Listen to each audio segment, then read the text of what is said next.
Hey guys, this is day two, or, you know, another part of my story. So, what happened next was the urgent care sent me to the neurologist. And the neurologist office was kind of busy, and it took me about hour and a half to be seen. And I knew he was fitting me in, so I didn't think anything of it. And he's like, "Oh, yes, all of your symptoms point to trigeminal neuralgia, all except one, and that is it almost always happens to senior citizens, like people over 60. I'm 27 at the time. It seems a little far-fetched, but I've always been medically weird, so I just chalked it up to another one of my fun little silly I don't know what to call them, but idiosyncrasies. I don't know if that's the appropriate word here, but either way, I just figured, oh well. And he's like, okay, well, this isn't a big deal. It happens. It's a little odd for someone your age, but it can happen. And he decided to send me for an MRI just to be sure. He sent me for brain scans. And again, I've always had weird medical issues. So I went and actually had a good time. I got there, and this x ray technician was a really nice guy. And he's like, okay, I'm gonna need you to lay on this table and be as still as possible. And I was, and it seems like it should be like, well, now it seems like it should be stressful, but at the time it was kind of cathartic. You are put on this board, you go into a machine, and it goes around you in circles and makes swirl sounds, and it's, I don't know, it's just very almost peaceful for me. I didn't really have to think about anything else. I just laid there, and I had headphones on. I was listening to music, and I just thought, okay, well, that's all it is. And so I get my imaging, and a couple weeks later, go back to the doctor.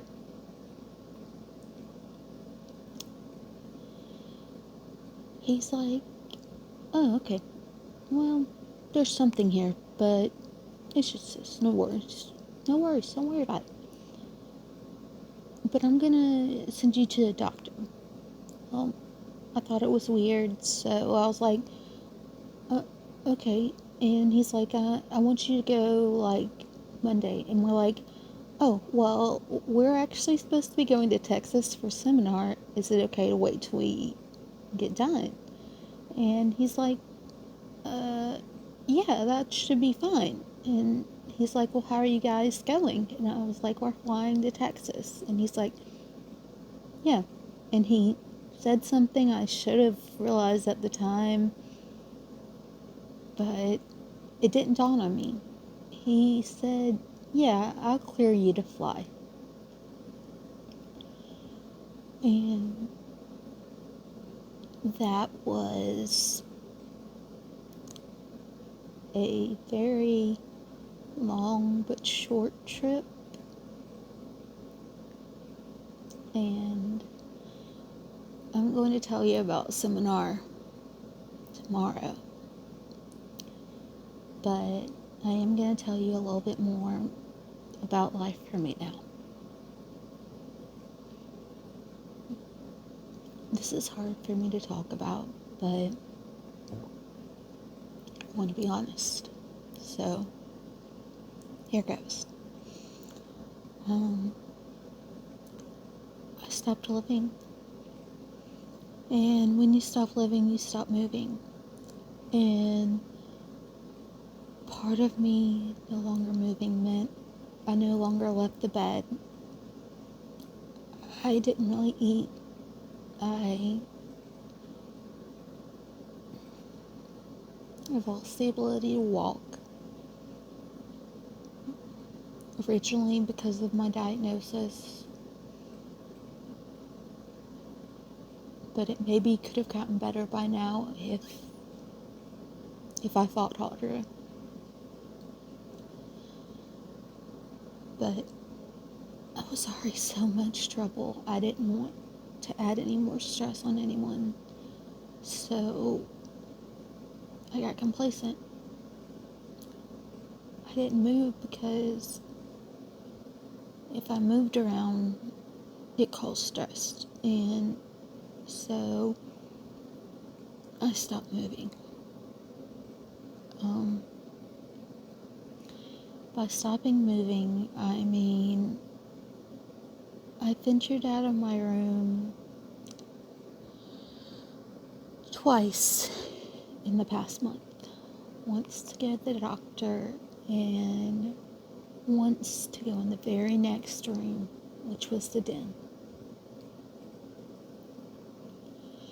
That seems crazy, even to me,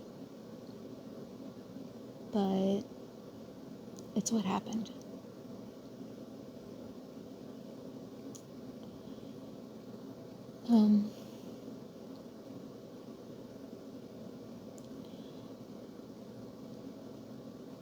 I suffer from a form of agoraphobia. It's a lot more common than you think.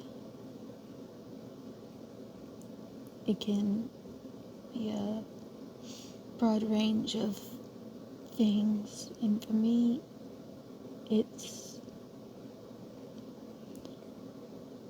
I only go outside my house when I know I'm with one of maybe 2 or 3 people.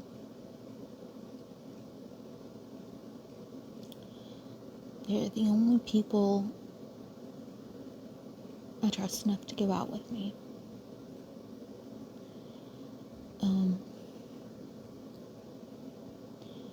Even still, that's quite a leap for me.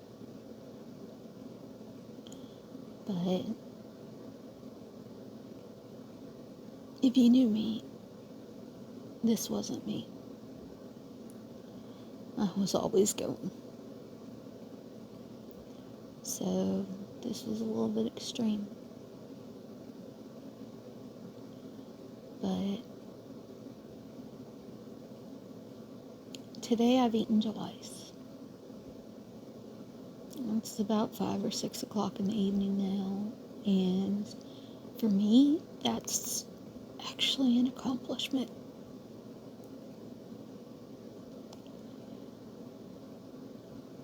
I stopped eating, and part of that was because I no longer like food, and then part of it's because we're not moving when you're not going anywhere. You're not expelling calories, so you don't need to eat as much.